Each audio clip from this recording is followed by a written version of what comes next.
So, today I'm going to talk about Varsa, which many of you are familiar with.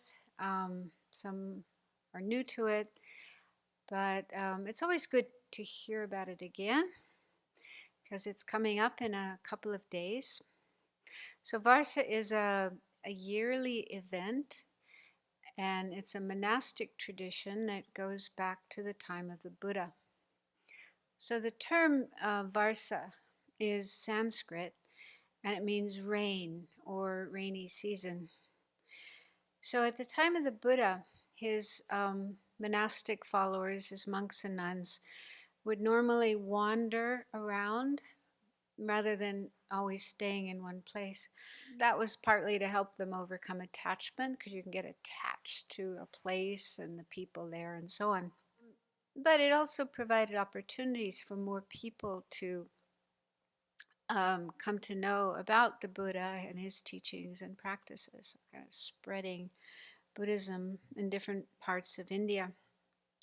So during the summer, which is the monsoon time in India, and it's a time when there's lots of rain and lots of things growing like crops, and also a lot more insects and little animals around.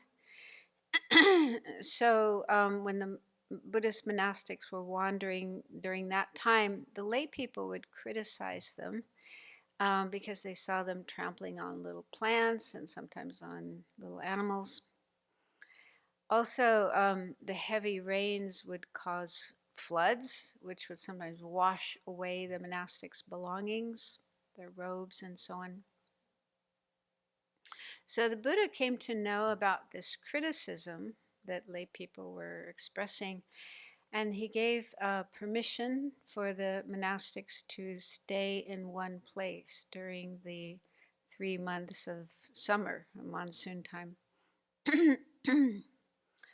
And apparently, that was a practice that was already followed by other religious people. Um, other religious groups were already doing that kind of practice during the summer. So that's how this tradition of a rains retreat began.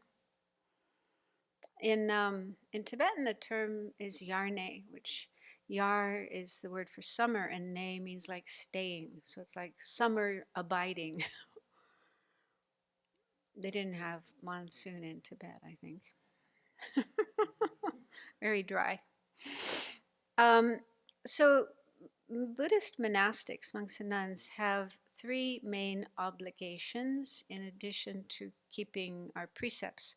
So one is posada, which is the bi-monthly renewal of our precepts, and then varsha. I think it's actually varsha, but we say varsa. That's the rains retreat. And then the third is pravarana, which comes at the end of the rains retreat. So as monastics, we're supposed to do all three of those on a regular basis. And later, when Buddhism spread to other countries and other areas, some monasteries would hold this retreat in the winter, probably because it was a more suitable time than the summer. And that is the tradition that we follow here, because here during the summer there's not much rain, if any. And it's also the time when we can have a lot of courses and people can come and attend courses. And there's also a lot of work to do in the forest and repairing buildings and so on. So it's kind of a busy time here. And it's not really the best time to have a retreat. But winter is a really good time. There's less work to do than in the summer, and it's not so suitable to have courses. It's hard for people to travel in the snow and the weather. And it's also really quiet. So it's really a good time for retreats. So we call it a snows retreat instead of a rains retreat. But anyway, the point is for monastics to have a period of time, 3 months, when they can focus more on practice and study. And the Vinaya texts explain the characteristics of an ideal place to spend Varsha. It shouldn't be too close to a city, such that you'd have a lot of distractions, but it also shouldn't be too far. So it shouldn't be too close to a city where there would be a lot of distractions, but also not too far from a city where it would be hard to get provisions. There shouldn't be a lot of mosquitoes and ants, which would make it difficult for us, but also for them. And there should be people nearby who can offer medicines when they're needed. And there also needs to be a Vinaya master that we can rely on. So this needs to be a bhikshu or a monk that's very knowledgeable about Vinaya.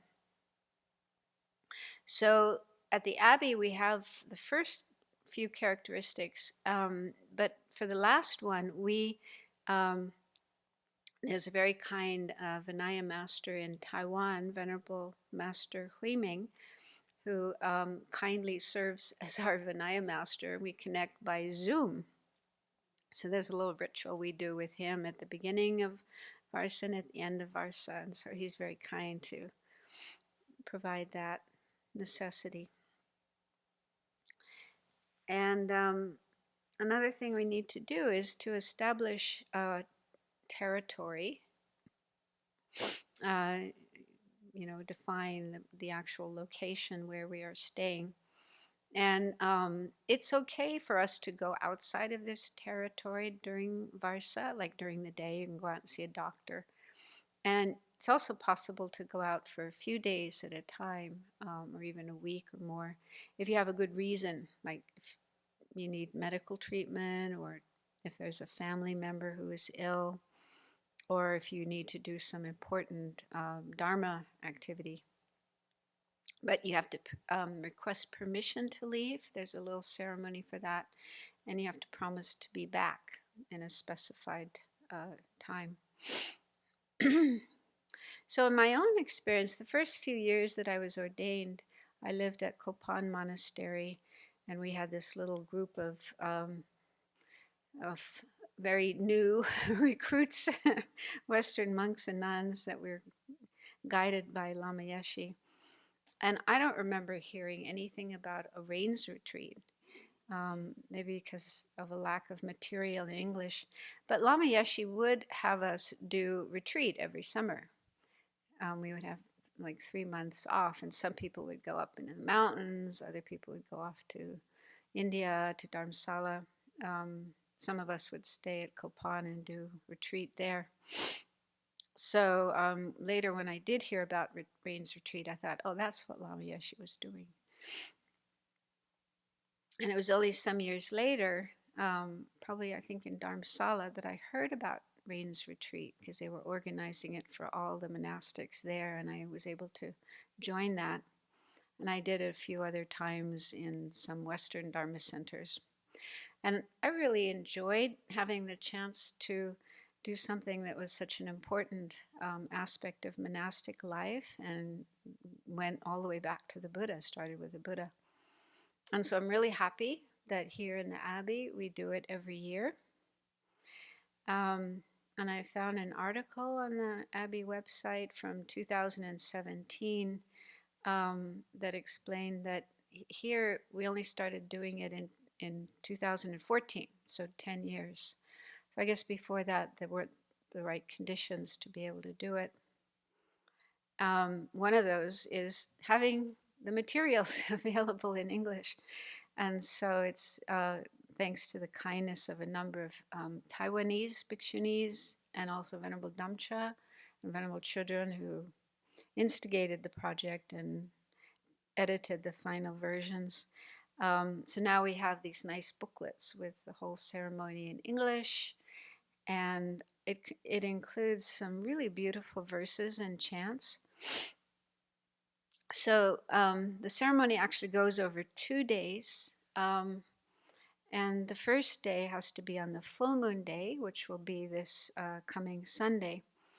So on that day, we do the ceremony of accepting the sticks. So that was a traditional method that was used to count the number of participants in ceremonies like this. You would take a stick, and then the sticks would be collected and counted, and then they'd know how many people are participating.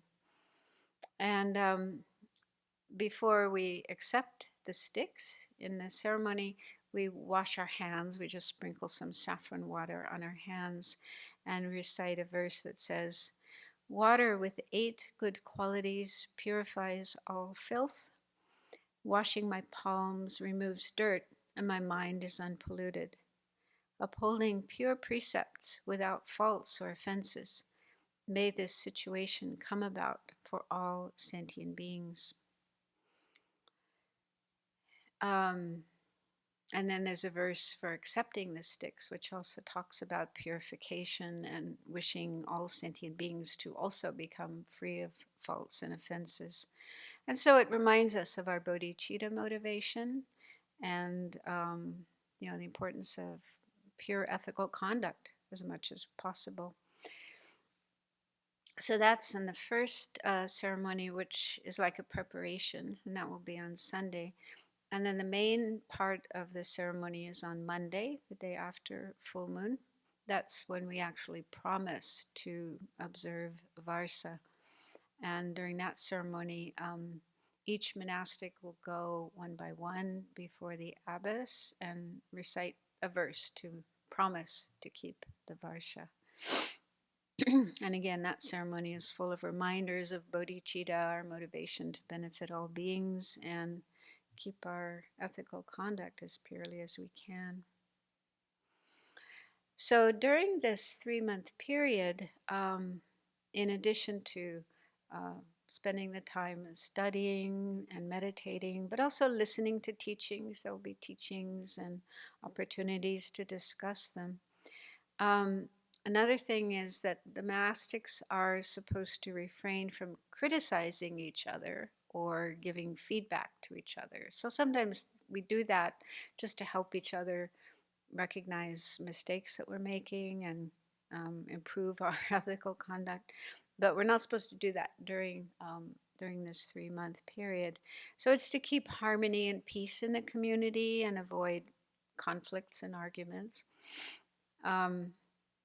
But then at the end of this 3-month period, there's another ritual called pravarna, which marks the end of Varsha.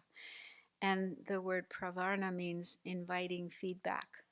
And so during that ceremony, we invite feedback from each other, like, tell me, what faults did you notice in me? And this isn't like a free for all, like everybody just shouting. But it's done in a very nice and respectful and orderly way, in order of ordination. The senior most monastics start by asking for feedback, and then it goes down to the juniors. And the way it's done here is really beautiful and meaningful. It's humbling to receive feedback if that happens. It gives you a chance to recognize mistakes you may have that you may not have noticed yourself, because you're supposed to just silently and with gratitude accept the feedback. But it's also an opportunity to kind of work out any problems, any issues that may have happened during the Varsha, because normally we keep silence. And this gives us a chance to work things out. And so at the end of that ceremony, there's just a really beautiful feeling of love and compassion and kindness and harmony amongst everyone. And yeah, I found it very, very nice. The few times I've done it in the Tibetan tradition, they don't do it that way. There's just some words that you recite, like rote, but not actually talking about real things, real issues. So I found the way it was done here really, really beautiful and meaningful and beneficial. So that won't happen until March. And then following that is Katina, which is a ritual that lay followers can join, and they bring offerings, and we have a procession with a moose. Not a real one, but a drawing of a moose. So the article on the website says The rites to enter Varsha are ancient. There is an incredible sense of peace when we do these slowly, mindfully, thoughtfully, and with delight in being together as the Sangha. Doing the monastic rites reminds us of our place in a 2,600-year-old lineage going back to the Buddha himself. A phrase that is often repeated in the rite is, "May this situation come about for all sentient beings." So here we are reminded of our fortune and responsibility to share the Dharma with all beings. So let's feel a sense of joy and appreciation that we have this opportunity to do this beautiful practice. Not all monastics in the world have such an opportunity. So here we have really ideal, suitable conditions to be able to do it and uphold this tradition that does go back to the Buddha and is a very important part of our life as Buddhist monastics.